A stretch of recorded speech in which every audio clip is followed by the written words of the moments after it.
हाय राम राम मंडळी, शुभ संध्याकाळ. तर आज पावसाने हजेरी लावलेली आहे. खूप छान थंडगार वातावरण झालेलं आहे आणि पाऊस आलेला पाहून ऑफकोर्स सगळ्यांना खुशी झाली असेल, कारण सगळे पावसाची वाट पाहत होते. कारण मुंबईकरांना तर पाण्याची एवढी टंचाई होती आणि गावी शेतकरी पावसाची वाट पाहत होते. पेरणी करायची होती, नांगरायचं होतं, पिकं लावायचे होते, तर ते पण खूप पावसाची देवाला सारखे काय बोलतात ते क्या चाहते हो मनातल्या गोष्टी सांगत होते की कधी देवा पाऊस पडतोय, लवकर पाऊस पडू दे, आमचं धान्य धुन्य पिकू दे. तर फायनली इकडे मुंबईला आज पावसाने हजेरी लावलेली आहे आणि मस्त वातावरण. मातीचा वास तर गावच्या सारखा तर नाही येते, कारण किती गेलं तरी इथे सिमेंट कॉन्क्रीटचे रोड येतो, थोडाफार येतो, पण गावाला या टाइमला पहिला पाऊस झाल्यानंतर काय लास्ट इयर आम्ही मातीचा वास घेतला होता. बाप रे, असं वाटत होतं की उठून खाऊन चाटावी. पण छान आहे आज, एकदम मस्त वाटतंय. थंडगार हवा, आज खूप हवा घेतली.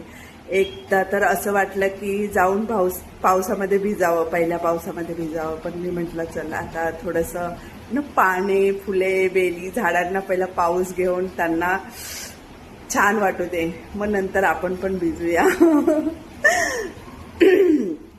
तर गावचे शेतकरी तर नक्की खूप खुश झाले असतील. एव्हाना त्यांनी पेरणीला, नांगरणीला, पिकं लावायला सुरुवात पण केली असतील आणि खूप म्हणजे त्यांच्या खुशीचा तर आपल्यासारख्यापेक्षा जास्त किती खुश झाले असतील, कारण ते देवाला नेहमीच बोलत असतात की देवा पाऊस पडू दे, पाऊस पडू दे, माझं हे करायचं, माझं ते करायचं आहे. त्यांचं तर काय म्हणणं आहे ते देव तर पहिलाच ऐकून घेईल.